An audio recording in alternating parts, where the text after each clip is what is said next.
Bloco 36. Industrialização no Brasil. Histórico segundos. Aula 1.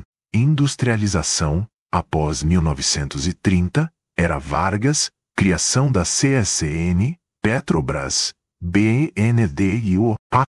Hoje a gente vai falar sobre a industrialização no Brasil após 1930, um período que mudou totalmente a economia do nosso país. Vamos começar pelo contexto histórico. Nos anos 1930, o Brasil passou por uma grande crise econômica. Vocês lembram da quebra da Bolsa de Nova York em 1929? Pois é, isso afetou muito a nossa economia, porque éramos muito dependentes da exportação do café. Com a queda das exportações, ficou claro que o país precisava diversificar sua economia. É nesse cenário que entra o governo de Getúlio Vargas, em 1930. Vargas tinha uma ideia central: fazer o Brasil produzir mais dentro de casa, diminuir a dependência de produtos estrangeiros. Essa estratégia ficou conhecida como substituição de importações. Ou seja, se antes comprávamos tudo de fora, agora o objetivo era fabricar aqui mesmo. E como isso aconteceu na prática? Primeiro, com a criação de indústrias de base, que são aquelas que produzem materiais essenciais para outras indústrias. Um exemplo clássico é a CN, Companhia Siderúrgica Nacional, criada em 1941, para produzir aço. O aço era fundamental para construir estradas, pontes, ferrovias e tudo o que o país precisava para crescer. Outro passo importante foi a Petrobras, fundada em 1953, mas inspirada pelas políticas de Vargas. O objetivo era explorar e refinar o petróleo aqui no Brasil, garantindo energia e insumos para várias indústrias. E, claro, para financiar tudo isso, precisava de dinheiro. Por isso veio o BNDES, Banco Nacional de Desenvolvimento Econômico, criado em 1952. Ele tinha a função de dar crédito para grandes projetos industriais, ajudando a viabilizar a expansão da indústria pesada. Todas essas ações tinham um objetivo claro: nacionalismo econômico. O Brasil queria crescer de forma independente, protegendo a indústria nascente e fortalecendo os setores estratégicos. O impacto disso foi enorme. Surgiram novas indústrias, cidades cresceram e houve uma migração interna, principalmente para o Sudeste, que se tornaria o coração industrial do país. Após 1930, o Brasil começou a industrializar de verdade, com políticas de substituição de importações, criação de indústrias de base, fortalecimento estatal e financiamento pelo BNDES. Tudo isso preparou o terreno para o país se tornar mais independente economicamente e mais moderno industrialmente. Aula 2. Anos 1950. 70. JK e o Plano de Metas. 50 anos em 5. Chegada das multinacionais. Hoje a nossa aula vai falar sobre um período super importante da história econômica do Brasil. Os anos de 1950 a 1970, focando no governo de Juscelino Kubitschek, o famoso Plano de Metas e a chegada das multinacionais.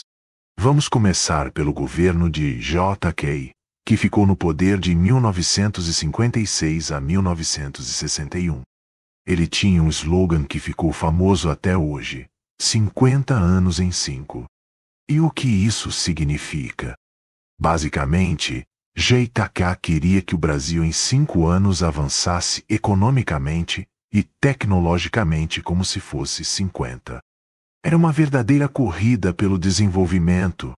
Para isso, Ele criou o chamado Plano de Metas, que tinha 31 objetivos estratégicos. Esses objetivos eram divididos em setores bem importantes: energia, com a construção de usinas hidrelétricas, como Paulo Afonso e Furnas; transportes, com a construção de grandes rodovias, como a famosa Belém-Brasília; indústria de base, principalmente siderurgia e construção civil, e também áreas como educação e saúde. Uma característica marcante desse período foi a industrialização acelerada.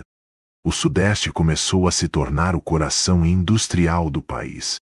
E não podemos esquecer da chegada das multinacionais, como Volkswagen, Ford e General Motors, que ajudaram a impulsionar a indústria automobilística e outros setores.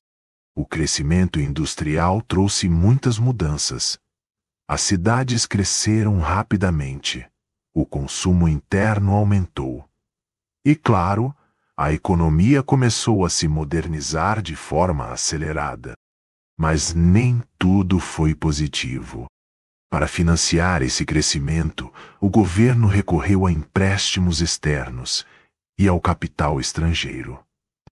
Com isso, surgiram problemas como endividamento externo, inflação e desigualdade regional. Além disso, a urbanização acelerada gerou desafios em habitação e transporte.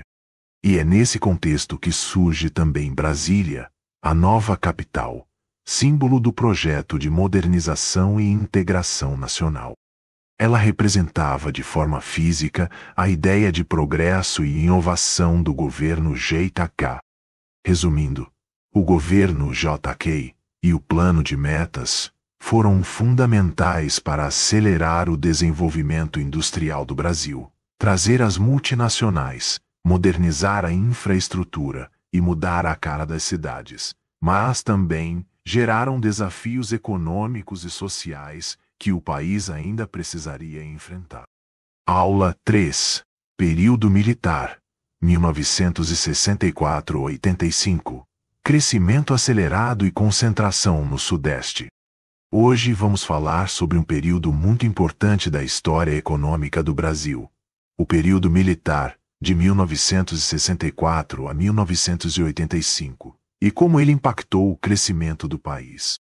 Após o golpe de 1964, o Brasil entrou em um regime militar, marcado por forte controle do Estado e decisões econômicas centralizadas.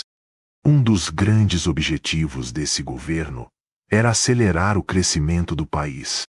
E é nesse contexto que surge o chamado milagre econômico, que aconteceu entre o final dos anos 60 e início dos anos 70. Durante esse período, o PIB cresceu de forma impressionante, chegando a taxas de mais de 10% ao ano em alguns momentos. Para conseguir isso, o governo investiu pesado em indústria pesada, infraestrutura e construção civil, coisas como rodovias, hidrelétricas e portos. Além disso, havia incentivo para que multinacionais e empresas estrangeiras investissem no Brasil, trazendo tecnologia e capital. Mas, atenção! Esse crescimento não aconteceu de forma uniforme pelo país. Ele se concentrou principalmente no Sudeste, especialmente em São Paulo, Rio de Janeiro e Minas Gerais. Isso porque essas regiões já eram mais industrializadas e tinham mais capital disponível. Enquanto isso, outras regiões, como o Nordeste e Norte, ficaram muito mais dependentes e continuaram com níveis de desenvolvimento mais baixos. Isso aumentou as desigualdades regionais. Do ponto de vista social, o período trouxe alguns avanços, como mais empregos e renda em algumas áreas, mas os benefícios não foram distribuídos igualmente. O rápido crescimento urbano levou a um aumento das cidades e também a problemas sociais, como o surgimento e expansão das favelas. Além disso, para financiar tudo isso, o Brasil endividou-se externamente. Resumindo, O período militar foi marcado por um crescimento econômico acelerado, com forte presença do Estado e investimento em setores estratégicos. Mas, ao mesmo tempo, gerou concentração regional e desigualdades sociais que o país ainda sente até hoje.